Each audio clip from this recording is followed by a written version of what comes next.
empezamos con la siguiente mesa redonda, titulada Contextualizando la violencia sexual, ámbito jurídico. Vamos a abordar la violencia sexual desde la perspectiva de su respuesta jurídica, y para ello tenemos la suerte de contar con tres personas de reconocido prestigio que nos van a ilustrar al respecto.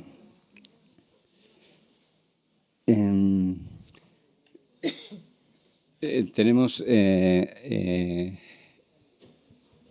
bueno, sigo, ¿no? Bien. Bueno, tenemos con nosotros a Iñaki Subijana Zunzunegui, que es el presidente del Tribunal Superior de Justicia del País Vasco. Y bueno, es una persona con una amplia trayectoria en la carrera judicial. También ha sido anteriormente presidente de la Audiencia Provincial de Guipúzcoa. Es doctor en Derecho Penal con una tesis sobre justicia victimal y es un ámbito de estudio que ha trabajado profusamente. Ha sido también profesor del Instituto Vasco de Criminología y profesor de Derecho Penal en la Universidad del País Vasco. También tenemos con nosotros a Reyes Goenaga Olaizola, que es presidenta de la Audiencia Provincial de Vizcaya desde noviembre del 2019, también con una dilatada trayectoria judicial, y que comparte con Iñaki, además de amistad y de ser donostiarras, su vinculación con el Instituto Vasco de Criminología. Y a mi lado está Natalia Álvarez Espósito, fiscal de la de la Fiscalía Provincial de Vizcaya, que nos ilustrará también desde la perspectiva de la Fiscalía. Y ahí tenemos que comentar que la Fiscalía General del Estado sacó una importante y extensa circular, la Circular 1/2023, de 29 de marzo, sobre la aplicación de la Ley de Garantía de la Libertad Sexual, que nos podrá ilustrar al respecto. Tenía apuntados una serie de datos sobre estadísticos, pero ya se han comentado con anterioridad. La verdad es que bueno, las cifras son escalofriantes. Quizás se denuncia más que se denunciaba antes, pero también todos tenemos la sensación de que sigue habiendo una enorme cifra negra que no se denuncia. Preocupa el incremento también de la violencia sexual contra niñas y adolescentes. Un estudio reciente hablaba de que se ha incrementado en casi un 40% en los últimos 4 años. Hay otro dato que quiero poner encima de la mesa, un dato de Save the Children, que decía que en torno a un 70% de los casos de violencia sexual de menores que entran en el sistema legal nunca llegan al juicio oral. Y la respuesta del derecho, y viendo las anteriores ponencias, la verdad, como jurista, creo que cada vez soy más consciente de lo humildes que debemos ser los juristas, ¿no? Porque el derecho no da respuesta suficiente a todas las necesidades sociales. Y hay otras formas complementarias de abordar estos problemas, de prevenirlos y que no lleguen también a judicializarse, que no lleguen a producirse esos hechos, ¿no? El derecho tiene sus propios límites. Quizás la prueba más evidente son los vaivenes legislativos del Código Penal en materia de delitos contra la libertad sexual. La ley de garantía de la libertad sexual, la Ley de Garantía Integral de la Libertad Sexual, como antes se ha dicho, es una ley amplísima que tiene un abordaje integral de todo lo que es prevención, detección, reparación, sanción, pero que fue modificada pocos meses después de entrar en vigor, como todas ustedes conocen. Y eso es una de las cosas que podemos abordar en esta jornada, ¿no? ¿Cómo ha quedado la regulación a raíz de la ley? ¿Qué ha pasado con esos casos que estaban juzgándose o que ya habían sido juzgados por hechos anteriores a la propia ley? ¿Cómo les ha afectado? ¿Cómo ha afectado la contrarreforma? Porque bueno, todo ello generó un inmenso debate social hasta el punto de provocar una cierta crisis en el propio gobierno que impulsó el proyecto, ¿no?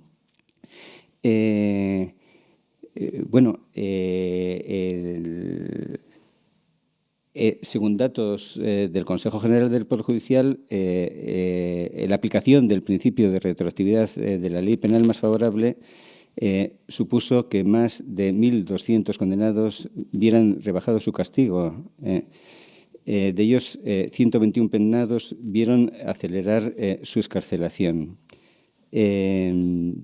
Y, paradójicamente, uno de los beneficiarios de esa reforma legal fue uno de los condenados por la sentencia de la Manada, que era la que suscitó la indignación social que motivó la llamada ley del sí es sí.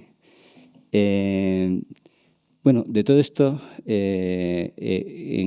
queremos que nuestros ponentes diserten para aclarar muchas dudas que, sobre todo, pues, de las personas que no pertenecen al mundo judicial, a veces pues lo han vivido con extrañeza, por lo menos. Y para comenzar, voy a dar la palabra al presidente del Tribunal Superior de Justicia, Iñaki Subijana. Eguardión de Nori, buenos días a todas y a todos. En primer lugar, agradecer al Colegio de Psicólogos de Vizcaya la invitación a participar en este acto, que para mí, en definitiva, es un acto bonito, interesante, reflexivo, y sobre todo si estoy acompañado de 3 personas en este lugar que me parece que son excelentes profesionales, cada uno en su ámbito, tanto Reyes como Natalia como Eugenio. La primera intervención es mía porque es contextual. Esto no tiene absolutamente nada que ver con el cargo de presidente y además hago uso en este caso concreto de una afirmación que acaba de hacer Eugenio y que comparto. El jurista tiene que ser humilde y yo diría incluso el jurista que ejerce el poder tiene que ser todavía más humilde por el nivel de afectación que conlleva sus decisiones en la esfera de los derechos y libertades de muchas personas. Y también comparto que el derecho no es la panacea, no es la solución, es parte de la solución. Y si además el derecho es el derecho penal, esa parte, digamos, más aflictiva, más punitiva, pues todavía más, ¿no? De ahí ese sentido histórico y que hay que seguir reivindicando del principio de última ratio de mínima intervención en penal, ¿no? Y además haciéndolo conjugando 2 elementos que me parece que son nucleares, que es por una parte el elemento del respeto a las garantías jurídicas, que es el espacio de lo conquistado desde el siglo XVIII, y añadirle un elemento mucho más cercano en el tiempo y que para los que hemos tenido inquietudes victimológicas es especialmente atractivo y positivo, que es el elemento de la protección victimal, el elemento de la protección de las víctimas, ¿no? Y en esta necesidad de hacer una protección eficaz y a veces reforzada cuando se trata de víctimas especialmente vulnerables, hacerla desde el respeto a las garantías jurídicas es un reto de altura, porque evidentemente nos obliga a todas y a todos a ser tremendamente exquisitos en la articulación del modo y manera de tomar las decisiones, como también de las propias decisiones. Decía antes, y me sujetaré a ese tiempo de 15 minutos, que en mi intervención es la primera porque es contextual. Trata de situarnos un poco en el contexto del sistema jurídico en los delitos contra la libertad sexual, tras las últimas reformas, sobre todo preferentemente la de la Ley Orgánica 10/2022, con la vocación de que sea como un elemento de introducción del que luego, digamos, desarrollen tanto Reyes con el tema del consentimiento afirmativo como Natalia desde el punto de vista de la construcción probatoria, sobre todo de la prueba, digamos, anticipada. Entonces, creo que yo voy a hacer, digamos, como una serie de pinceladas respecto a qué aporta el sistema jurídico a nivel normativo en materia de protección de la libertad sexual. Y la primera, digamos, premisa de la que hay que partir es que la Ley 10/2022 no es una ley penal, es una ley integral. Por tanto, el componente penal es parte de la ley, pero no es la ley. Es más, los aspectos no penales son mucho más, digamos, numerosos en los artículos y de un contenido muy novedoso en muchas de las cuestiones. El reto será que vengan acompañadas de las políticas públicas que hagan efectivo ese abanico de derechos y de prestaciones no penales, ¿no? Ese es el reto siempre para evitar algo que es muy negativo, que es la imagen del derecho simbólico, ¿no? Del derecho en definitiva, que sí, como símbolo está, pero que luego no tiene una materialización en el día a día por falta, digamos, de impulso de políticas públicas financiadas que hagan reales y efectivos esos derechos que están reconocidos a nivel normativo. ¿Es bueno el reconocimiento a nivel normativo? Sin duda, porque supone colocar algo a nivel del derecho, por tanto, a nivel de algo que es exigible. Ahora bien, para que sea real y efectivo, tiene que estar acompañada de políticas públicas que hagan, que creen las condiciones para que efectivamente esos objetivos se lleguen a cumplir. Y la ley, desde la perspectiva integral y no penal, aunque tiene contenidos penales, a los que luego me referiré muy sucintamente, pues nos ofrece ya una definición de violencia sexual, que es una definición que recoge, digamos, los diferentes parámetros en los que se mueve el concepto normativo de delito contra la libertad sexual. El concepto, por tanto, de conducta, de imposición en la esfera sexual, ese es el elemento nuclear. A alguien se le introduce en un contexto sexual no voluntario, por tanto se le impone un contexto sexual, es indiferente que sea en el ámbito público o sea en el ámbito privado, y es indiferente también que sea una imposición interactiva desde el punto de vista presencial o sea digital. Todos ellos, en definitiva, abarcan el concepto de violencia sexual. Y en la medida que afectan a dos elementos diferentes o potencialmente diferentes. Uno respecto a lo que podemos llamar mayores de 16 años, que es la edad que fija el Código Penal para dar valor al consentimiento jurídico, el derecho a la libertad sexual, por tanto el derecho a posicionarse en lo que es la esfera sexual, y otro, la segunda perspectiva, respecto a las personas que se encuentran en tramos de edad más, más juveniles, más niños, niñas, que tiene que ver con su capacidad de desarrollo de un proyecto vital sexual no condicionado por una conducta en definitiva sexual impuesta o prematura. Ese es, digamos, el concepto de violencia sexual que recoge la ley. Y desde ahí introduce elementos que tienen que ver con la prevención, que tienen que ver con la reacción también y, por tanto, con la protección. Prevención nos obliga a todos los poderes públicos, sistema educativo, sanitario, sociosanitario, jurídico, ¿a qué? A trasladar cualquier elemento indiciario que ponga de manifiesto que pueda haber una violencia sexual. Y es un deber jurídico exigible y que puede conllevar unas consecuencias de no cumplirse. Y junto a ello genera un derecho a la denuncia. Esto es algo que no hay que olvidar. La denuncia es un derecho.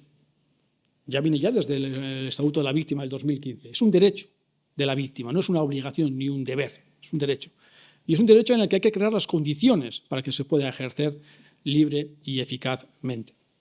Y hay que, en algunos casos, ese derecho funciona incluso como llave del procedimiento. Hay delitos, los delitos sexuales son unos, cuando no afectan a niños, niñas, ni a personas especialmente vulnerables, ni afectan a intereses generales, donde el poder de decisión de la víctima también está si decide denunciar o no denunciar como inicio del procedimiento penal.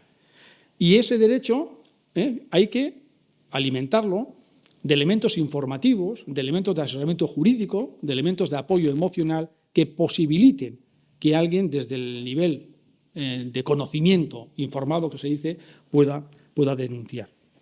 ¿Y cómo hacemos compatible ese derecho con las prestaciones que reconoce la ley, esta 10/2022, y la ley de asunto de las víctimas? La ley lo dice. Estos derechos existen y son exigibles aunque no haya denuncia. Por tanto, la denuncia no es una llave para acceder a esos derechos. La denuncia es una llave a veces para iniciar un procedimiento judicial, pero para acceder a esos derechos vienen ya dados por el hecho de que alguien tenga la condición de afirmada víctima o de víctima, según el momento procesal en el que estemos, y es independiente de la denuncia. Cuestión importante que nos ofrece la ley, que es una novedad. Os digo el artículo, por si alguien lo quiere ver, 48.2. Ese artículo, de repente, intenta crear una estructura de equilibrio entre el reconocimiento del derecho a la denuncia, como tal derecho, y la posibilidad de que se puedan obtener fuentes de prueba que puedan ser potencialmente utilizables si en un momento determinado hay denuncia. Y aparece ahí la posibilidad de que con consentimiento informado, lo cual es evidentemente muy exigente a nivel de traslación de información comprensible y de consentimiento válido, se puedan obtener muestras biológicas, incluso la imagen, que es por las estructuras sanitarias, que sean depositadas con garantías adecuadas y que luego sean remitidas al Instituto Vasco de Medicina Legal para que potencialmente puedan servir como elementos de prueba si finalmente se produce esa denuncia. Un escenario normativo regulado ahora, muy delicado en su ejecución y que exige un nivel de formación en todas las estructuras sanitarias importante y que ahora hay que gestionarlo bien a través de un elemento de protocolo, que es lo que la ley establece, que es el que se está trabajando precisamente para permitir el que, por una parte, se respete el espacio de la víctima a la hora de decidir si denuncia o no denuncia, con ese interés general y que incluso puede acompañar a la propia víctima de que si ella decide denunciar, se pueda utilizar como elemento probatorio elementos o vestigios que con el paso del tiempo, si no, desaparecen. Y eso hay que hacerlo compatible con algo que el Tribunal Europeo, cuando a veces nos tira de las orejas, nos recuerda, que es el principio de protección positiva. ¿Y eso qué significa? Que los poderes públicos, empezando por la policía judicial, tienen que ser proactivos en esta materia, respetuosos con el espacio de las víctimas, pero proactivos en la búsqueda de elementos probatorios, lo cual, en el medio o en el largo plazo, que posibilita una cierta descarga de la mochila de la víctima cuando aparece en el procedimiento judicial como elemento probatorio. Junto a ello, no voy a entrar para nada en el consentimiento que va a hablar Reyes ni en el tema probatorio que va a hablar Natalia, está, eso sí, el respeto en el procedimiento a algo que es muy importante, la privacidad de las afirmadas víctimas. El respeto, por tanto, significa el no desvelamiento de datos que puedan conducir directa o indirectamente a su identificación. Eso no forma parte del espacio de lo noticiable y, por tanto, no hay interés público en conocerlo.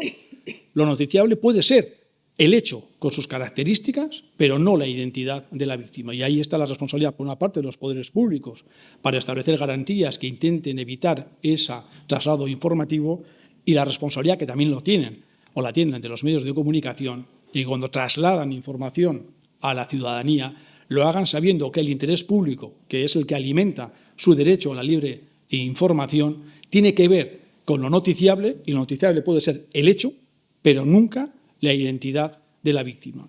Y ya digo que la prohibición de identificación directa o indirecta, y esta segunda tiene evidentemente sus elementos de dificultad. La ley evidentemente asienta la idea de protección frente a riesgos fuera del procedimiento y dentro del procedimiento, y hace una regulación muy interesante de la reparación del daño. El elemento de la reparación como un elemento también nuclear en nivel de respuesta jurídica, porque el concepto, digamos, de daño, que no solo es físico, psicológico, moral, social e incluso simbólico que contiene la ley, tiene un componente, en mi opinión, altamente restaurativo. Y los que entendemos que la justicia restaurativa tiene su espacio, y también podemos entrar en esta materia si alguien quiere, pues lo restaurativo es muy importante. Y voy terminando. Tema penal. Apuntes. En mi opinión, me parece positiva la desaparición de la diferenciación entre agresión y abuso sexual. Creo que una afectación de la libertad sexual está bien denominada como agresión sexual. Otra cosa es que, evidentemente, las agresiones sexuales, como todos los delitos, sean graduables. Es decir, que dentro de lo que es la calificación como una conducta como de agresión sexual, por conllevar una imposición sexual, sea graduable en atención al nivel de lesividad que presente. Y, por tanto, no sea lo mismo que haya elementos que vayan vinculados a la violencia o a la intimidación, que son, por tanto, una conducta contra la voluntad de la víctima, que no exista esa violencia o intimidación, pero no exista consentimiento de la víctima, que es una interacción sin la voluntad de la víctima. Y luego le podemos añadir elementos que a veces son más complejos de perfilar, pero que son importantes, como son, en definitiva, la desaparición de la voluntad de la víctima a través de elementos o fármacos que vayan directamente encaminados a anular esa voluntad, y las cuestiones ya problemáticas que tienen que ver con las relaciones asimétricas, cuando lo que se produce es una situación de abuso, de una situación o de relación de superioridad o de vulnerabilidad victimal, que es un ejemplo, en definitiva, de consentimientos aparentes fundados en relaciones asimétricas que hacen que ese consentimiento de existir, que no tiene por qué existir, sea inválido.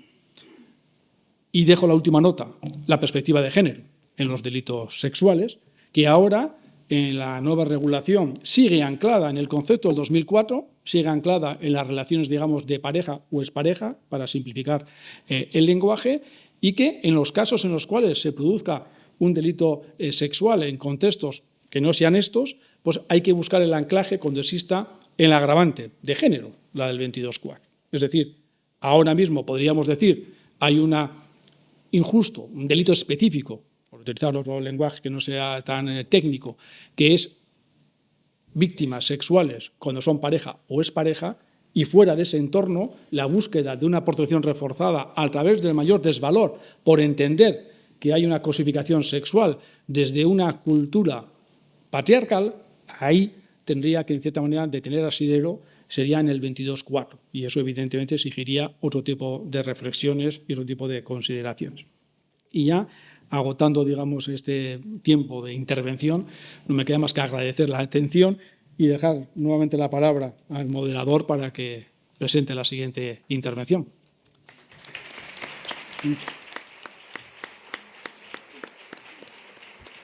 Bueno, gracias, Iñaki, porque te has ceñido al tiempo y bueno, nos dará tiempo también para después el debate, ¿no?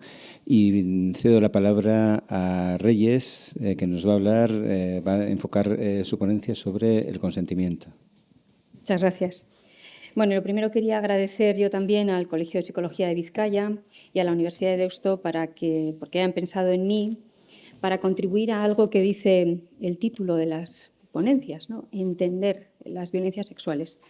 Y creo que entender la violencia sexual supone también entender cómo se decide sobre ella, y eso es lo que nosotros podemos aportar, y al menos es lo que yo pretendo, arrojar un poquito de luz para que podáis entender cómo funcionamos, cómo se deciden sobre estas cuestiones, dar un poco de luz sobre esto.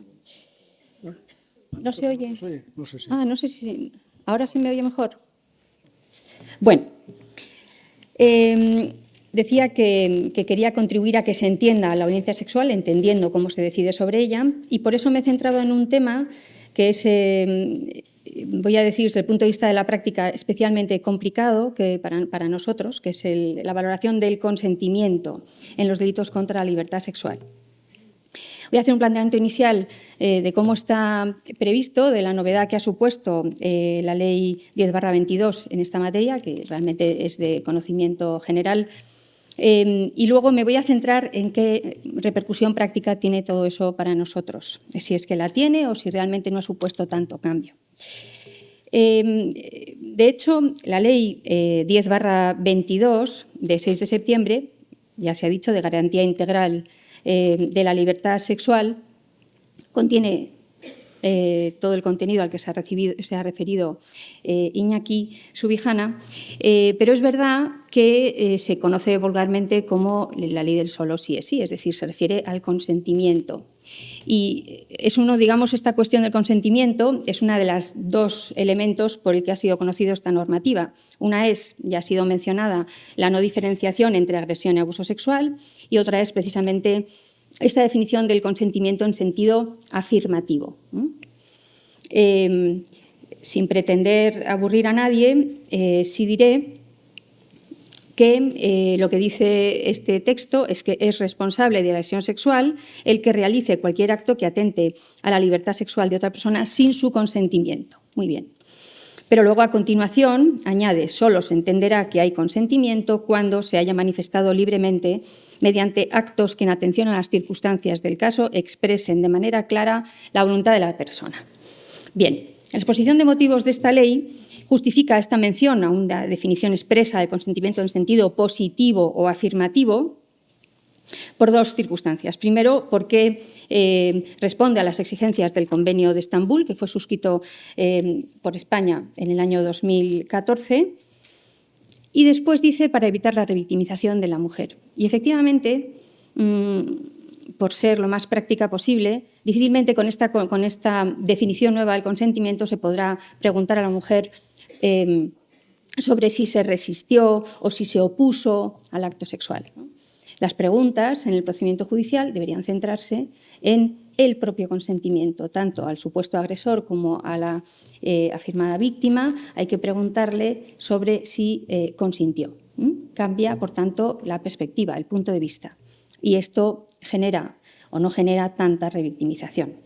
Ya el proceso penal genera suficiente revictimización en cualquier persona que se acerca a nosotros como para insistir en este punto. Bueno, conviene decir que esto sí que es una novedad en nuestros textos penales. En todos los textos del Código Penal, desde el inicio, desde 1848, siempre se ha definido el consentimiento en sentido negativo. Se dice no hay consentimiento en determinados casos, cuando hay violencia, cuando hay intimidación, cuando es una persona menor de la edad que está prevista como de consentimiento, antes 12 años, ahora 16, o cuando hay una situación de desigualdad, o cuando está privada de razón y de sentido y no puede consentir, o cuando hay una desigualdad familiar, formativa, es decir, un profesor con una alumna o cualquier otra relación familiar de desigualdad. Esto es lo que se venía recogiendo en los textos penales. La primera vez que se menciona el consentimiento es en el año 95 para distinguir precisamente por primera vez entre agresión sexual y abuso sexual. Y se decía del abuso sexual que era, entre otros casos, cuando hubiera un acto sexual sin violencia e intimidación, pero sin consentimiento. Y fuera de estos casos típicos de fuerza, violencia, mujer privada de razón o de sentido, se decía cuando no hay consentimiento y se hablaba de situaciones sorpresivas, los tocamientos en la calle, en una consulta de un médico, en un baile. Y si el resto de las situaciones se decía el consentimiento se presume, cuando no hay situaciones de falta clara de consentimiento. Ese era un poco el concepto anterior. Podríamos pensar, por tanto, que la novedad viene con el texto penal. Pero, sin embargo, esta novedad no lo es tanto. Ya la jurisprudencia, que a nosotros nos vincula a nuestras decisiones, o por lo menos como fuerza orientadora prioritaria y esencial, ya viene definiendo desde hace unos años este consentimiento en un sentido afirmativo. Se va acercando a lo que ahora tenemos en la regulación. De tal manera que ya hace tiempo que viene diciendo, por ejemplo, que el consentimiento de la mujer se debe tener en cuenta teniendo en cuenta las circunstancias del caso. Que se puede valorar así, que no hace falta saber que la mujer ha dicho no. Además, dice que la mujer, en otra sentencia, el Supremo, que la mujer tiene perfecto derecho a consentir una relación sexual con otra persona y luego, en un encuentro sexual posterior, no consentir. Que además esta decisión sobre si consiente o no es exclusiva de la mujer. Parecen cosas evidentes, pero lo dice el Supremo en varias resoluciones porque no estaba tan claro. Y dice además que nadie lo tiene que interpretar subjetivamente. Quien tiene que decidir si consiente o no es ella y quien tiene que manifestar que si consiente o no es ella.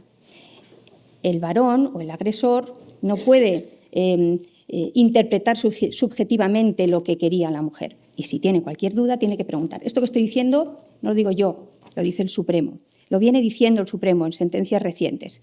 Por lo tanto, lo cierto es que la jurisprudencia del Supremo en los últimos años nos acercaba a este concepto afirmativo del consentimiento. De tal manera que lo primero que se puede decir es que este concepto que ha sido tan cuestionado, bueno, pues no supone un cambio respecto a lo que ya veníamos aplicando nosotros. ¿Qué pasa en el derecho comparado? También es bueno saber, ¿no? Pues en el derecho comparado verdaderamente no hay una definición de consentimiento en sentido afirmativo. Tienen el sistema que seguíamos nosotros, tanto en el derecho penal, en el Código Penal suizo, el Código Penal austríaco, el Código Penal portugués o el alemán. Todos definen el consentimiento en sentido negativo, situaciones en las que no hay consentimiento. Violencia o intimidación, mujer privada de razón o de sentido, cuando hay una desigualdad entre los intervinientes en la relación sexual o cuando hay un menor. Estos son básicamente los supuestos, así un poco sin entrar en detalles, ¿no? Es verdad que el Código Penal alemán dice algo que tiene su interés para lo que luego voy a intentar apuntar, y es que se refiere al acto sexual realizado contra la conocible voluntad de otra persona.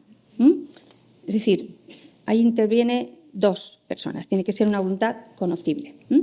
Bueno, ¿cuál sería la aplicación práctica, por entrar en materia, de lo dicho hasta ahora?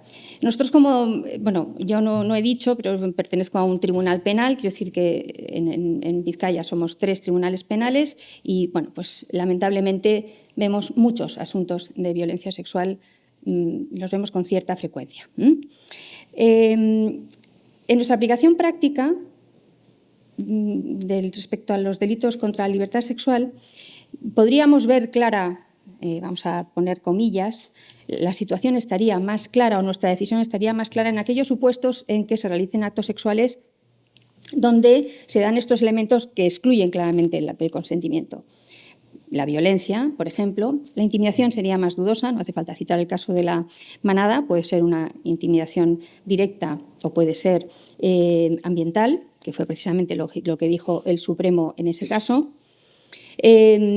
También tendríamos una decisión más fácil, digamos, en casos en que la persona no está en disposición de consentir, bien sea por su edad, bien sea por una discapacidad, por una especial vulnerabilidad, o que estuviera privada de razón o de sentido, por ejemplo, estando dormida o bajo el efecto de sustancias tóxicas. Y es verdad que la reforma del año 22 introduce la sumisión química por primera vez como una situación de agravación, lo cual clarifica mucho las cosas y además creo que es muy positivo. Porque además cada vez hay más casos, esto también se puede decir y lo sabemos. Bien, hasta aquí serían supuestos en los que la valoración del consentimiento, a ver, la decisión judicial nunca es fácil, pero estaría algo más clara.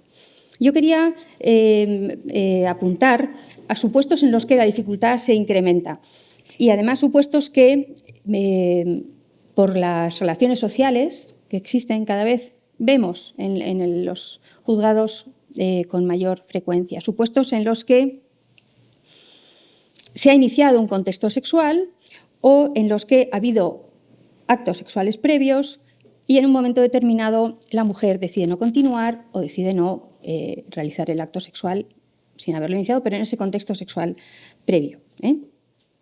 Este tipo de casos, en donde los matices se incrementan, están aumentando considerablemente. Y no es una dificultad de concepto, no es que los jueces no sepamos que solo es consentimiento, como acabo de leer, el libremente expresado, y no es tampoco que pensemos que no puede la mujer decidir no seguir o no consentir el acto sexual, a pesar de que el contexto favorezca esa relación sexual o pueda cambiar de opinión en medio de una relación sexual. Por supuesto, no se cuestiona. La dificultad está en la valoración. Y para transmitiros la dificultad, No hace falta decir que estos actos se cometen en la intimidad, no hay testigos, no. Entonces, nos encontramos con dos versiones contradictorias. Precisamente sobre esta cuestión del consentimiento. Y nos encontramos muchas veces con mujeres que dicen: no, yo no consentí. ¿Y dijo usted algo? No dije nada. No dije nada, me quedé bloqueada. Esto nos pasa con cierta regularidad. Y esto es muy difícil de valorar, ¿vale? Es lo que quiero transmitir. No digo que no lo sea. De hecho, yo creo que no daría cifras exactas, pero es verdad que cuando llegan los asuntos al enjuiciamiento, en una parte importante las sentencias posteriormente son condenatorias, pero también tengo que decir que nosotros vemos de todo. Vemos víctimas con una de las que, ¿cómo decir?, que ves las cosas muy claras, y vemos víctimas que incluso después, por las circunstancias del juicio, vemos que no han dicho, pues que no han sido veraces en su... Bueno, en fin, quiero decir que vemos de todo, esto ha de entenderse. Y ha de entenderse también que el ciudadano que viene acusado tiene derecho a ser considerado inocente mientras no se demuestre lo contrario. Por eso la dificultad de la decisión. De tal manera que a mí me parece especialmente difícil, y es lo que quería transmitir, cómo valorar nosotros el silencio. ¿Cómo valorar el silencio? ¿Cómo valorar ese bloqueo que nos transmite la mujer y que entendemos? Pero no es nada fácil de valorar. ¿Cómo? ¿Por qué se ha producido? Y ahí voy a lo que dice el Código Penal alemán: contra la conocible voluntad de la otra persona. Bien, ¿con qué claves contamos? En primer lugar, el Supremo nos da una clave esencial, nos dice: cuando tenemos dos versiones contradictorias, pues tenemos que ser especialmente cuidadosos en la valoración de las pruebas que tenemos, de las versiones de los dos. En segundo lugar, nosotros lo que hacemos es, respecto a la declaración de él, damos por hecho que él tiene derecho a no declarar y tiene derecho a no declararse culpable. Por lo tanto, su versión la valoramos, atendemos a ella, pero partiendo de esa circunstancia. Mientras que la versión de la víctima declara como testigo y tenemos que valorar su credibilidad. Nosotros hacemos lo que se llama el triple test. Valoramos la credibilidad desde diferentes puntos de vista. En primer lugar, valoramos la credibilidad subjetiva. Valoramos si existe algún motivo por el cual esa mujer tenga alguna animadversión previa, alguna situación previa que le lleve a no decir la verdad. Tenemos que valorar también la credibilidad objetiva, la consistencia de ese testimonio, la coherencia interna, y si hay corroboraciones, que muchas veces las hay, incluso en estos espacios de intimidad. Y luego tenemos que valorar también la persistencia en la incriminación, es decir, si no hay variaciones esenciales, no de matiz, sino esenciales en su versión. Bien, una tercera herramienta, y muy importante, y ha sido ya citada por Iñaki Subijana, es la valoración desde la perspectiva de género. Nosotros tenemos que valorar las declaraciones y las pruebas que se ponen ante nosotros en estos delitos contra la libertad sexual con miras de género. ¿Eso supone creer a la mujer por el mero hecho de que ha denunciado un hecho o de que se diga que es víctima? No supone eso. Sería vulnerar el derecho de inocencia del ciudadano que está como acusado. Pero significa muchas cosas importantes para ella. El Supremo, de hecho, las ejemplifica en algunas resoluciones. En primer lugar, tenemos que entender que la mujer puede tardar en denunciar los hechos, puede llegar a silenciarlos, a minimizarlos. Creo que estoy hablando ante personas que conocen esa situación, que conocéis porque tratáis con víctimas de estos hechos, y la mujer a veces hace la revelación después, con quien ella quiere, con quien ella se siente cómoda. ¿Vale? Eso nosotros lo sabemos, lo tenemos que tener en cuenta. Lo hacemos. En segundo lugar, tampoco se puede entender que por el hecho de que haya denunciado exista un resentimiento que cuestione su veracidad. No. Tiene el derecho a denunciar, como bien se ha dicho, Y el hecho de que lo haga no supone que esté mintiendo. Tendrá una animadversión contra su agresor, lógicamente. Además, tenemos que valorar que en la manera de revelar un hecho traumático por la mujer puede haber modificaciones puntuales, que no podemos esperar declaraciones monolíticas, siempre la misma versión, sino que muy probablemente haya variaciones, y tenemos que saberlo y asumirlo, sin que eso suponga cuestionar la veracidad de la víctima.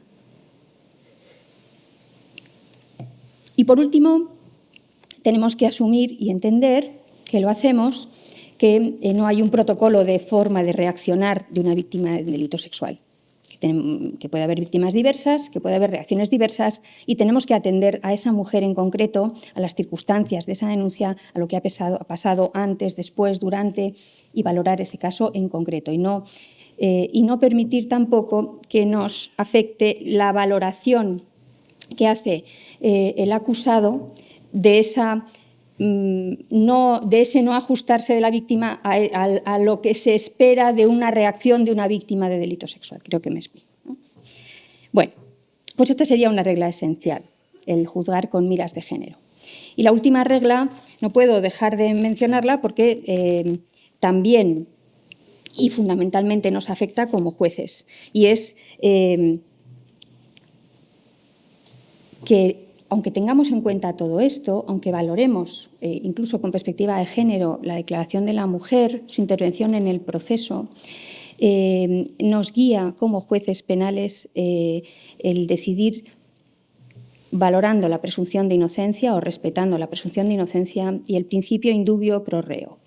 Lo explico con palabras de un magistrado del Tribunal Supremo en una sentencia reciente que dice: mientras la condena presupone la certeza de culpabilidad, neutralizando la hipótesis alternativa, la absolución no presupone certeza de inocencia. No tenemos que saber con seguridad que el sujeto es inocente, sino la mera no certeza de la culpabilidad.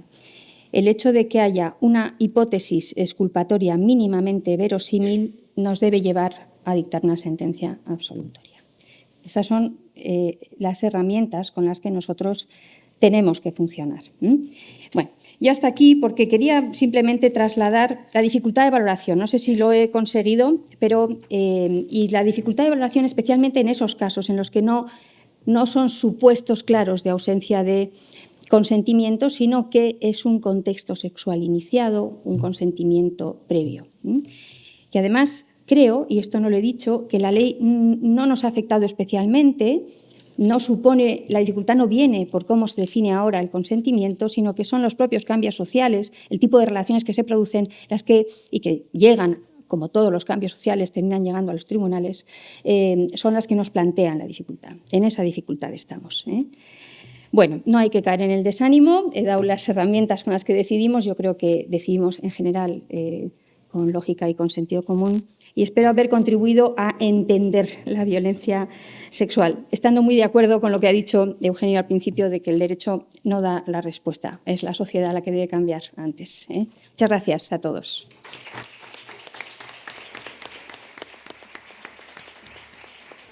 Bien. A continuación va a hablar Natalia sobre aspectos más procedimentales de cómo cómo se desarrolla el proceso penal y la valoración de la prueba. Muchas gracias. Buenos días. Darles las gracias a la organización en nombre de la Fiscalía por invitarnos a estas jornadas. Decir que yo tenía preparada una exposición con una pequeña introducción y luego me voy a referir a la declaración de las víctimas, distinguiendo a las que son mayores de 14 años de las que son menores. ¿Por qué esa distinción? Porque los menores de 14 años lo practicamos como prueba preconstituida. Algunos de los aspectos que tenía preparado los han ya expuesto muy bien tanto Reyes como Iñaki. Entonces, voy a hacer una breve introducción basándome también en esa circular que se ha mencionado de la Fiscalía la 1.23, con ocasión de la entrada en vigor de la Ley 10/22, decir, de garantía integral de la libertad sexual. ¿Por qué se llega a esa ley? Decir que desde el momento en que en España nos adherimos o se ratifica el Convenio de Estambul en el año 2014, que es un convenio para la prevención y represión de la violencia de género, violencia doméstica, se comienzan a lograr diversos informes por un grupo de expertos en materia de violencia de género y violencia doméstica. Y uno de estos informes, en el año 2020, cuestiona un poco el funcionamiento que tenemos en cuanto al lenguaje que se utiliza en materia de delitos contra la libertad sexual. Se dice que en vez de abuso sería más conveniente quizá denominarlo como agresión sexual. Se hace referencia también a estereotipos en cuanto a que a veces se traslada a la víctima la responsabilidad, y ello hace que nos encontremos o se proceda al cambio legislativo, la denominada Ley 10/22, conocida popularmente como Ley del sí es sí, que luego ha sido reformada también en el abril de 2023. Como novedades con este cambio, y que ya han sido mencionadas por los otros dos ponentes, decir que ahora se habla de agresión sexual, no de abuso, lo cual es importante porque el lenguaje es importante. No es, más lo saben ustedes por su trabajo, el lenguaje es importante, cómo denominamos a las cosas. Se hace referencia, otra de las novedades es el hecho de que los atentados contra la libertad sexual se construyen en torno al consentimiento, que has puesto, Reyes, pues todas las dificultades que a veces trae, ¿no?, el consentimiento, porque a todos no se nos escapa que cuando se produce una agresión sexual con violencia, pues la prueba va a ser más fácil de probar que efectivamente no había consentimiento, o cuando hay intimidación, o cuando la víctima está privada de sentido, o está bajo el efecto de drogas, fármacos. Diríamos que, como has puesto ya, Reyes, es más fácil valorar esa prueba, tanto desde el punto de vista de la Fiscalía cuando hace una acusación, como desde el punto de vista de los órganos judiciales que tienen que dictar una sentencia de condena o de absolución. Otra de las novedades es el enfoque de género, que ya se ha mencionado también por los dos ponentes, yo creo, además. Y yo voy a pasar ya a exponer, después de esa pequeña introducción, que, bueno, haciendo mías las palabras de quienes me han precedido, a la declaración de las víctimas de agresión sexual, distinguiendo, como digo, por la forma de procedimiento, los mayores de 14 años respecto de los menores de 14 años. Una víctima mayor de 14 años, tenemos que tener en cuenta que son hechos traumáticos y son personas que van a declarar al menos 3 veces. Nos encontramos con la denuncia, nos encontramos con la declaración en fase de instrucción y nos encontramos con la declaración el día del juicio. O sea, es una persona que va a revivir al menos 3 veces una situación que ha pasado traumática en su vida. Decir que en los requisitos, cuando nos encontramos en fase de instrucción, fase de investigación, son diferentes a lo que se exige, como ha expresado Reyes, para dictar una sentencia. Una sentencia, para valorar esta declaración, requiere unos parámetros que luego haré referencia, más exigentes que los que se requieren en fase de instrucción. En fase de instrucción nos encontramos con la declaración de la víctima. Es importante este primer momento por lo siguiente. Muchas veces los hechos son próximos en el tiempo, lo cual va a permitir un mejor recuerdo, tanto del lugar en el que se han producido, los detalles con los que se ha producido dicha agresión sexual, pero no obsta para que también se produzcan agresiones sexuales que han ocurrido tiempos atrás.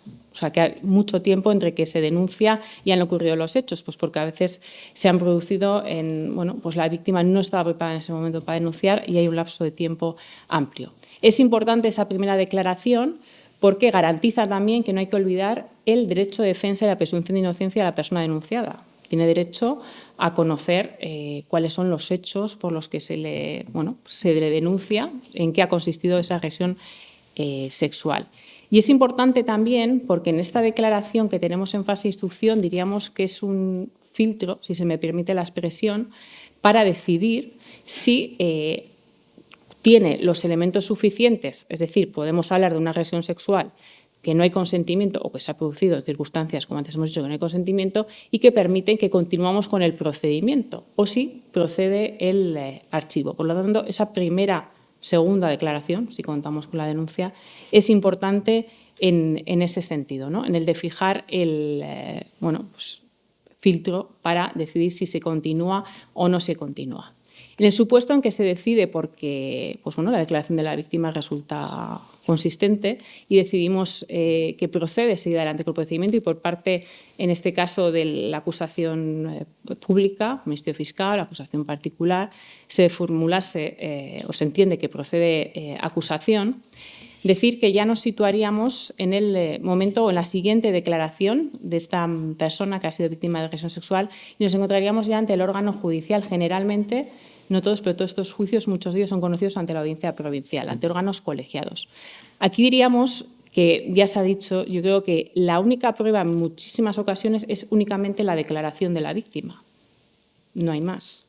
Entonces, la exigencia, nosotros vamos la acusación con una acusación provisional, que en el día del juicio podremos mantener como elevar a definitivas o no, pero el tribunal, si decide condenar, tiene una exigencia, un plus de motivación, porque únicamente tiene esa declaración de la víctima.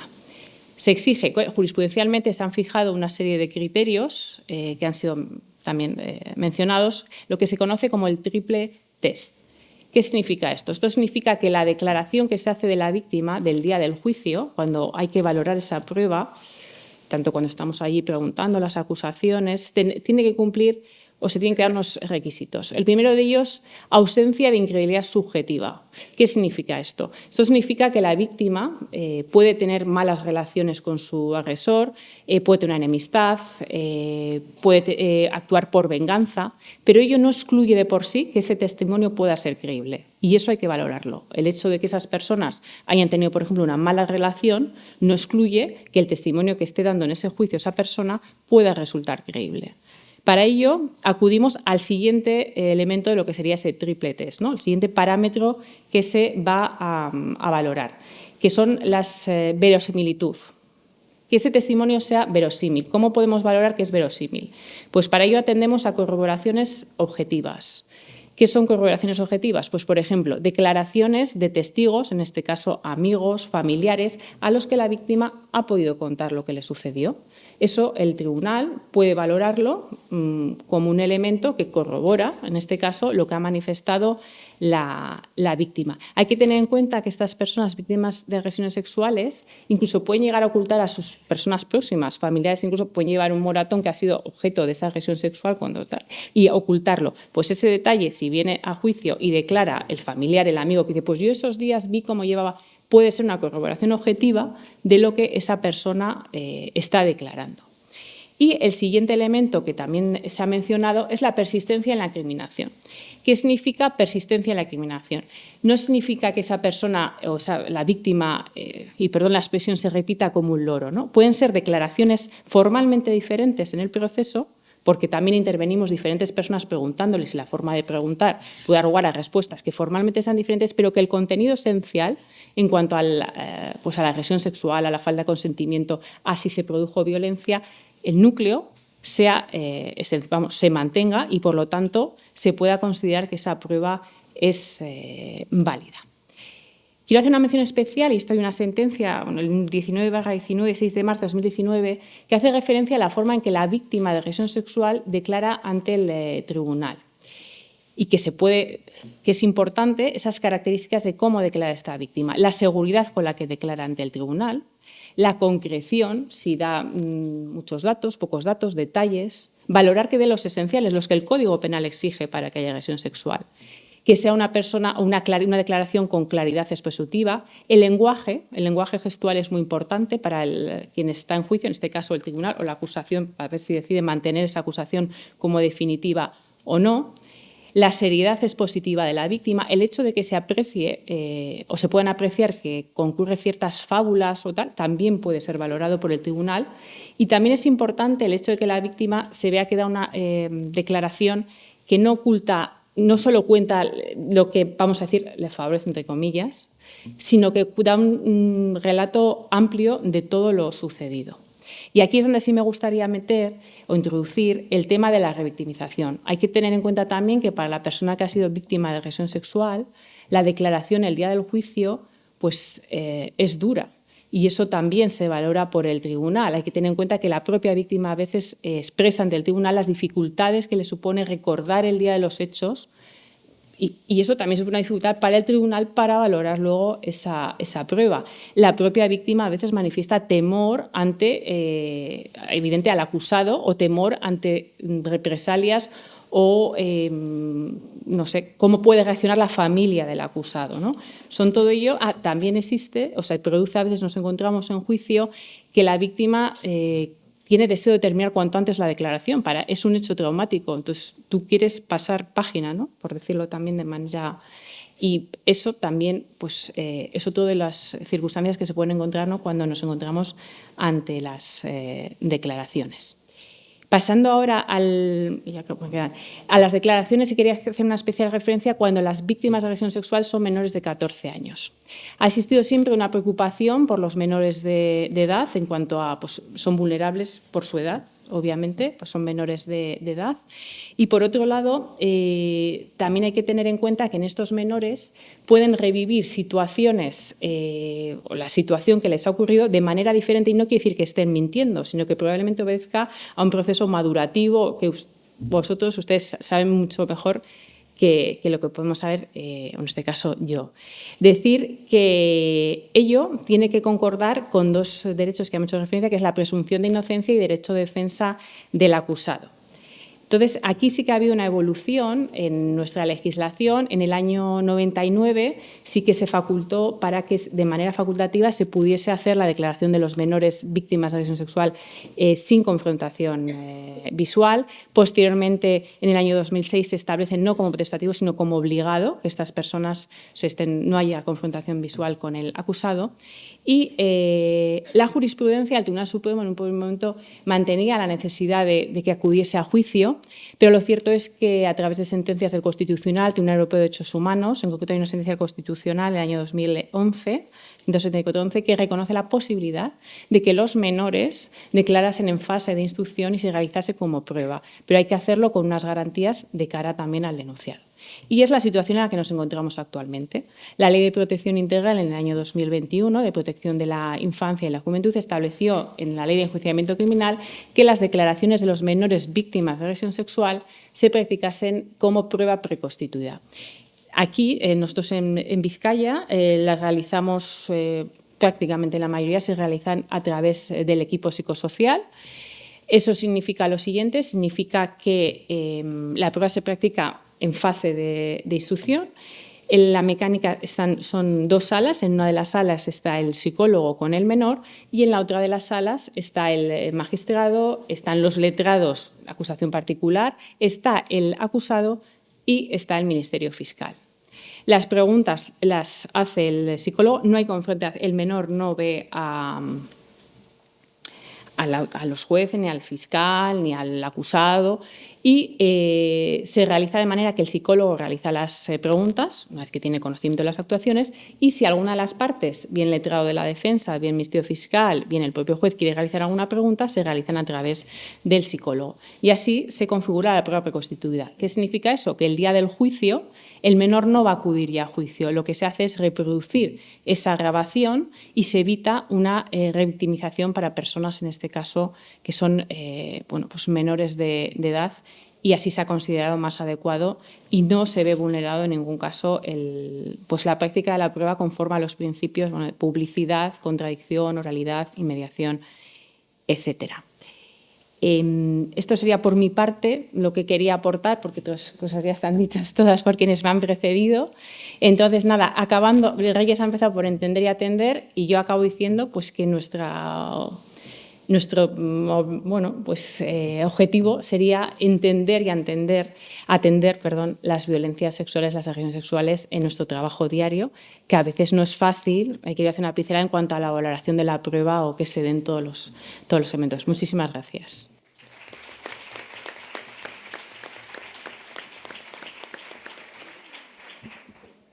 Bueno, ahora, como hemos empezado un cuarto de hora más tarde de lo previsto, pues bueno, yo creo que tendremos unos minutos por lo menos para suscitar debate o quien quiera plantear alguna cuestión nos la haga llegar. ¿Ya tenemos alguna cuestión?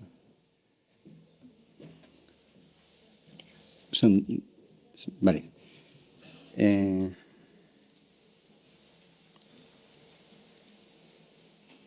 vamos a empezar por esta. ¿Qué opina de que en los juzgados de violencia contra la mujer no se exija formación en violencia de género? ¿Cree que influye en la valoración del caso? Podéis contestar cualquiera. Sí. Bueno, yo creo que no sé, la premisa inicial quizás sea cuestionable. No partiría de la premisa de que ahora se pueda ejercer la jurisdicción sin formación. Precisamente son órganos especializados y, en principio, en definitiva, las personas que ejercen la jurisdicción tienen una formación específica en materia de violencia sobre la mujer. Puede haber, evidentemente, situaciones de mayor o menor calidad formativa, pero la premisa es, en ese aspecto, digamos, importante mantenerla. En el tema de la valoración, creo que se decía, la valoración de la prueba, hay que tener en cuenta que, claro, los juzgados de violencia sobre la mujer son juzgados que podemos llamar de instrucción, de investigación, con luego que también tienen competencias en materia de procesos familiares. Por tanto, su función no va a ser nunca valorar la prueba, sino que va a ser, en definitiva, analizar si hay elementos suficientes para poder justificar una acusación por parte del Ministerio Fiscal o por parte de la acusación particular que provoque un enjuiciamiento, ¿no? Y es en el enjuiciamiento donde se produce esa valoración probatoria, enjuiciamiento que puede ser en juzgados de lo penal o que puede ser en las audiencias. En Euskadi, salvo en Áraba, que tiene una única sección penal, la competencia, digamos, de enjuiciamiento, tanto en los juzgados de lo penal como en los juzgados en los tribunales, salvo Áraba, está concentrada en un órgano con formación específica en esa materia. Hay un juzgado, digamos, de lo penal con competencia exclusiva en materia de enjuiciamiento en Bilbao, el 6. Hay otro juzgado, el número 3, también con competencia exclusiva en esa materia en Donosti. En la sección sexta, en la audiencia de Vizcaya, tiene competencia exclusiva en materia de violencia sobre la mujer. La sección primera en Guipúzcoa también. Y la única que queda, ya digo, por una imposibilidad estructural, es la audiencia de Áraba, que solo tiene una sección y que, por tanto, no cabe esa posibilidad, digamos, del desdoblamiento, pero que, lógicamente, conoce también, como no puede ser de otra forma, delitos en materia de violencia sobre la mujer. También en relación con esta pregunta hay otra que plantea por qué no existe en los juzgados de violencia contra la mujer una figura de profesional con perspectiva de género, trauma, que ayude a valorar con mayor conocimiento al equipo judicial. Y lo quiero poner en relación con una pregunta que quería hacer yo, ¿no?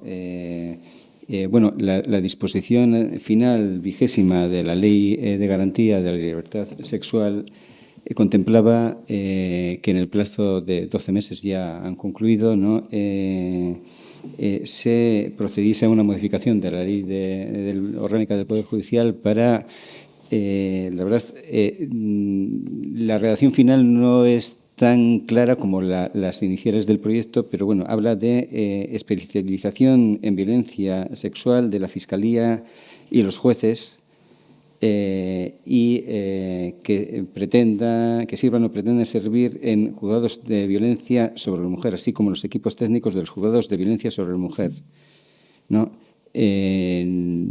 Desconozco o os pregunto si sabéis si se han dado pasos al respecto o qué opináis, porque en el debate de la ley sí que se planteó incluso crear juzgados especializados, ¿no? O si consideráis que se debería extender la competencia de los juzgados de violencia contra la mujer a todo tipo de violencias sexuales. Os lo planteo los tres porque vale. Tiene que ver con la especialización en la Fiscalía. Contestando a lo que... Perdón. Adelante, Natalia. Nada, decir que al menos en el caso de Vizcaya, en Bilbao, que es donde desarrollamos, yo desarrollo mi trabajo, tanto las magistradas de violencia de género son magistradas que llevan muchos años sirviendo en el juzgado, que asisten a cursos de violencia de género y que tienen una formación muy amplia en materia de violencia de género. Y en la Fiscalía lo mismo, existe un servicio, una sección especializada de violencia de género, con la coordinadora en materia de violencia de género, y que son personas que se están renovando constantemente con cursos y con formación y demás. Por lo tanto, en lo que atañe a Vizcaya, que es donde nos movemos, creo que está suplido al menos esa parte, ¿no? Tanto por parte de los magistrados como por parte de Fiscalía. A ver, yo planteabas dos cuestiones. Vamos a ver, respecto a que pueda haber una figura que nos ayude a decidir, a valorar con perspectiva de género la situación de la mujer como víctima. A ver, ahora mismo no existe tal figura. La formación nosotros la tenemos y tenemos una obligación de formarnos de manera continua y yo creo que además los órganos especializados especialmente, y ya se ha dicho que los hay, pero lo que sí hacemos es acudir a la opinión técnica de la Unidad de Valoración Forense Integral, donde hay psicólogos y hay trabajadores sociales, además de médicos forenses o psiquiatras, y su opinión verdaderamente nos es de gran utilidad a la hora de valorar la situación de la víctima, sus antecedentes, su contexto. Esto lo tenemos muy en cuenta y ahí hay un componente de una figura que nos ayuda a decidir. Y luego sí quería decir que no se ha dicho, y es importante resaltarlo, desde el principio la víctima sí está acompañada, hay todo un protocolo de acompañamiento a la víctima en el proceso judicial, que además todos los operadores jurídicos, los jueces, los fiscales, estamos muy empeñados en que esto se haga así, porque con independencia de cómo sea la valoración final de la que yo he hablado, a la persona que acude pidiendo ayuda, hay que acompañarla adecuadamente. El servicio de asistencia a la víctima y dentro de ella el servicio de acompañamiento a víctimas especialmente vulnerables y las mujeres denunciantes de estos delitos lo son, hacen una gran labor de acompañamiento y de explicación de todo el procedimiento judicial. En cuanto a yo me meto en esto que preguntabas, Eugenio, pero que se especialicen juzgados en temas de violencia sexual me parecería bien, entendiendo la violencia sobre la mujer como lo entiende el Convenio de Estambul en sentido amplio, violencia de género o violencia sexual, violencia sobre la mujer en sentido general, pero creo que produciría problemas de organización importantes, porque tenemos un número muy, muy alto de delitos sexuales, ¿vale? Entonces, pero bueno, ahí le dejo a Iñaki Subijana que dé su opinión. Yo creo que sería difícil de organizar, no tenemos noticia de nada, pero sería bueno, claro que sí. Bueno, pues mi opinión, quiero decir, creo que esa disposición es un ejemplo de derecho simbólico, de la que antes se hacía mención. Es una declaración de voluntad que se introduce ahí, como se han introducido otras, pero que, bueno, ni evidentemente el plazo legal se cumple, porque ha pasado ya el año de sobra y no se sabe ni el nivel de proyecto, ni se le espera tampoco. Dicho esto, cuidado también con el fraude de etiquetas. Antes he contestado la pregunta y luego he estado reflexionando. Digo, claro, juzgados de violencia sobre la mujer como tales tenemos en las capitales de territorio histórico. En el resto, es decir, estamos en 3 partidos judiciales. En el resto de 11 partidos judiciales lo que hay son juzgados que tienen sus competencias, instancia de instrucción, a las que se añade violencia sobre la mujer. Entonces, ¿con esto qué quiero decir? Que claro, podemos hacer traspolación. Bueno, ¿qué se va a entender luego como juzgados de violencia sexual?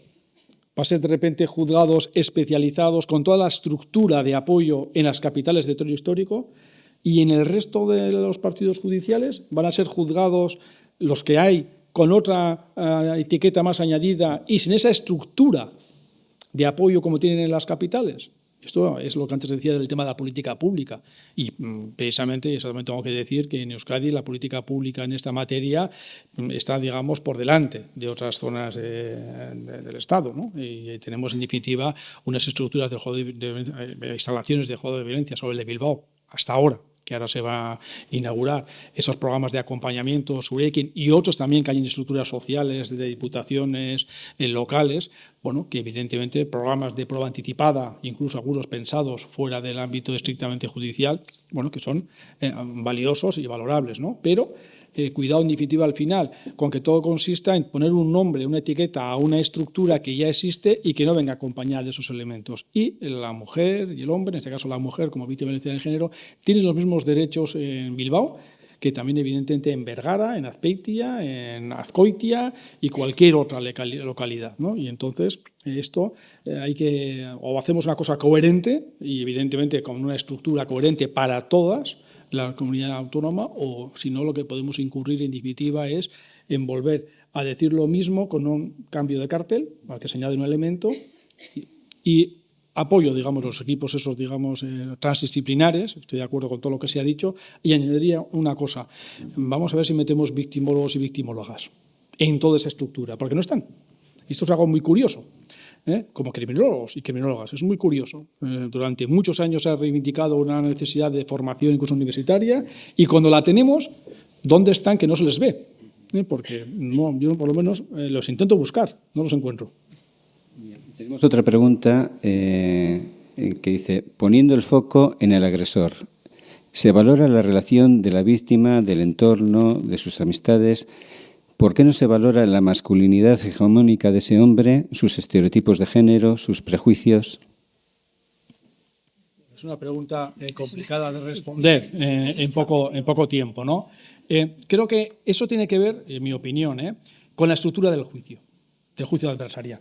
Entonces, la estructura del juicio es la que es, y no puede ser de otra forma, como es juicio adversarial. No voy a entrar en otras mecánicas, en otras dinámicas que podríamos hablar largo y tendido. Entonces, ¿con eso qué quiere decir? Que evidentemente la persona acusada tiene unas garantías jurídicas, se ha dicho antes, y con todo es así. La presunción de inocencia. El punto de partida inicial no es simétrico, es asimétrico. Se presume que quien está siendo juzgado es inocente. Y ahí aparece el correlato. Entonces, ¿el correlato cuál es? El elemento probatorio. ¿De dónde viene el elemento probatorio? De quién acusa. Y evidentemente ahí aparece la víctima, como afirmada víctima, como fuente de prueba, ¿no?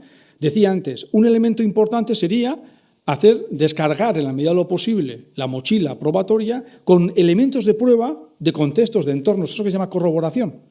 Porque cuantos más elementos existan de corroboración, aparte evidente de facilitar la labor del tribunal en el juicio de fiabilidad probatoria de lo que dice la víctima, también en cierta manera indirectamente se le están, digamos, descansando de ese papel de prueba única o exclusiva en esta materia, ¿no? Y ahí reivindicaba, digamos, ese juicio, esa afirmación de protección positiva que hace el Tribunal Europeo diciendo, oiga, poderes públicos, cuando estamos ante víctimas especialmente vulnerables, y las de violencia de género lo pueden ser contextualmente hablando, pues entonces ustedes tienen que ser especialmente proactivos. Entonces ahí también viene todo el tema de la ley, sistemas educativos, sanitarios, sociosanitarios, terapéuticos, pues evidentemente aporten elementos informativos que hagan que el cuadro probatorio, la prueba, sea mucho más rica, mucho más completa, y desde ahí seguro que las decisiones judiciales son mejores para el propio tribunal, porque evidentemente va a tener más elementos para ponderar o valorar. Pero nunca vamos a evitar, cualquiera que sea el modelo jurídico, consentimiento negativo, consentimiento afirmativo, el que queramos, nunca vamos a poder evitar que en el juicio adversarial la afirmada víctima actúe como elemento probatorio y que, por tanto, sea cuestionada desde esa perspectiva.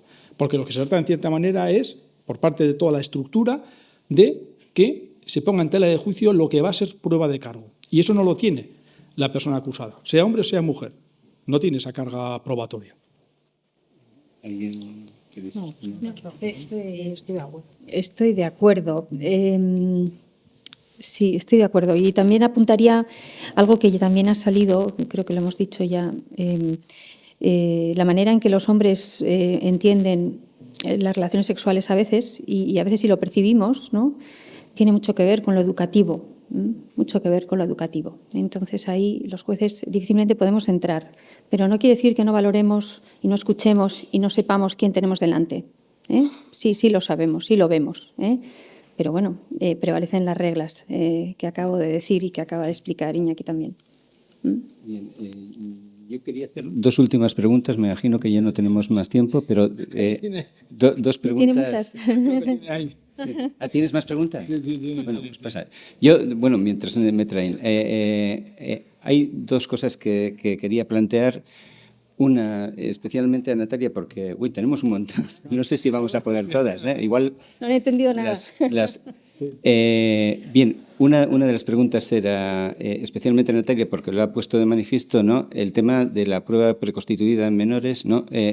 Me acuerdo haberle oído a Teresa Peramato, la fiscal de Sala de Violencia, que planteaba que igual teníamos que regular o por lo menos intentar en algunos casos, ¿no?, y creo que con Reyes alguna vez lo hemos comentado, ¿no?, en el caso de víctimas de violencias sexuales especialmente vulnerables hacer la prueba preconstituida también con estas víctimas, aunque sean mayores de edad. No sé qué opináis. Y la segunda cuestión tiene que ver con algo que ha mencionado Iñaki antes, ¿no? Y es la Ley de Garantía de Libertad Sexual modifica el Estatuto de la Víctima para proscribir bueno, creo que habla de medidas, bueno, habla de vedar la mediación y la conciliación en supuestos de violencia sexual. Ya aparecía en casos de violencia de género. Es algo controvertido. Hay muchos expertos en criminología que entienden que podría tener cabida, ¿no? Programas de justicia restaurativa también con mujeres víctimas de violencia sexual y que serían efectivos. Esas son esas dos preguntas. Sí, comienzo. Hola. Por si Teresa, Teresa, para quien no sé, es la fiscal de sala de violencia contra la mujer, y es verdad que Teresa sí que expuso la posibilidad de que en determinados casos, pues víctimas mayores de edad se practique como los menores, como prueba preconstituida. Es un tema que a día de hoy está en estudio, pero es algo controvertido, pues por ejemplo el tema de la inmediación, que el tribunal sería un principio. Hay que estudiar esa posibilidad, quizá en supuestos muy excepcionales en que la víctima pues, haya un sufrimiento muy importante, sí que procedería o se podría acudir a una prueba preconstituida, pero a día de hoy no hay nada regulado, únicamente está reconocido para los menores de edad. Yo el mayor problema que veo es el tema de la inmediación de cara al tribunal, en este caso, por ejemplo, la audiencia provincial, que no tendría esa inmediación, ¿no?, de la declaración de la víctima. Pero bueno, es un tema que sí que está en estudio y desde la Fiscalía está en estudio la posibilidad de interesar o de hacer estudios o propuestas en esa línea, como se ha hecho con respecto a los menores de edad. Pero, como os digo, para mí la mayor, no sé lo que opinarán, es la inmediación del tribunal. Sí, yo pues opino un poco lo mismo. Solo creo que estaría justificado en los supuestos en que quizás desde la unidad de valoración forense se nos dijera que esa víctima tiene un sufrimiento especialmente intenso o unas características de vulnerabilidad especiales, ¿no? Por lo demás, tal y como está previsto nuestro sistema, es en el juicio donde debe desarrollarse las pruebas y es en el juicio donde tenemos que apreciar lo que dicen unos y otros. Lo que también digo como crítica a nuestro sistema es que lo que no es admisible es que tengamos un sistema procesal que permita que pase tanto tiempo entre la denuncia o el inicio del proceso y el enjuiciamiento. Yo creo que para la víctima es un sufrimiento añadido insoportable. Entonces lo digo así, no servirá de nada, pero así lo digo. Yo estoy sustancialmente de acuerdo, ¿no?, en reducir, digamos, en limitar la prueba anticipada a supuestos de riesgo, de revictimización. Absolutamente de acuerdo también en que lo que hay que hacer en definitiva es concebir la instrucción como lo que no es un enjuiciamiento anticipado, sino una preparación del juicio, lo cual tenía que dar lugar a instrucciones mucho más ágiles y pensando que el objetivo en definitiva es aportar elementos que puedan fundamentar una acusación y que en el juicio en definitiva se desvele el elemento probatorio. Y respecto a la justicia restaurativa, tendría que decir muchas cosas ahí, ¿no? Pero diría dos fundamentalmente. España es el único ámbito en el que no se respeta la libertad de decisión de las mujeres a la hora de plantearse si quieren o no quieren un proceso de comunicación. No existe en ninguna otra legislación, ni siquiera en la directiva europea. Con lo cual creo que lo más respetuoso será respetar esa libertad de decisión y que luego, evidentemente, eso sí, lógicamente evitar riesgos de revictimización y que, por tanto, ya estaría todo el papel y todo el rol de los facilitadores. Primero los jurídicos a la hora de abrir el proceso de comunicación, lo que se llama derivación, para evitar riesgos de revictimización, y luego los facilitadores para evitar espacios asimétricos que puedan conllevar, en definitiva, una imposición. Y siempre me ha llamado mucho la atención que exista esa prohibición, que incluso ahora se ha extendido, hablando de la conciliación, que bueno, no sé exactamente en el orden penal cómo se articula la conciliación, pero bueno, no hablan, en cambio, de justicia restaurativa, lo cual podría plantear opciones para técnicas diferentes a la mediación o las que no conllevan interacción, pero me ha llamado mucho la atención siempre que en cambio se admitan sin ningún tipo de problema las conformidades, que están siempre alejadas de las necesidades de las personas y que únicamente obedecen a necesidades de los profesionales, y en cambio no hay ningún problema en que se pueda admitir la conformidad como un sistema válido en materia de violencia violencia de género. Yo nunca lo he llegado a entender y lo sigo sin entender. Si alguien tiene la clave para que me explique las diferencias entre llegar a una conformidad desde un trabajo restaurativo con contenido comunicativo, respetuoso con la libertad de decisión de las personas concernidas y el mismo resultado sin proceso de comunicación y con una estrategia de estrictamente profesional a pie de tribunal, bueno, pues entonces en ese caso concreto haré una reflexión o una autorreflexión.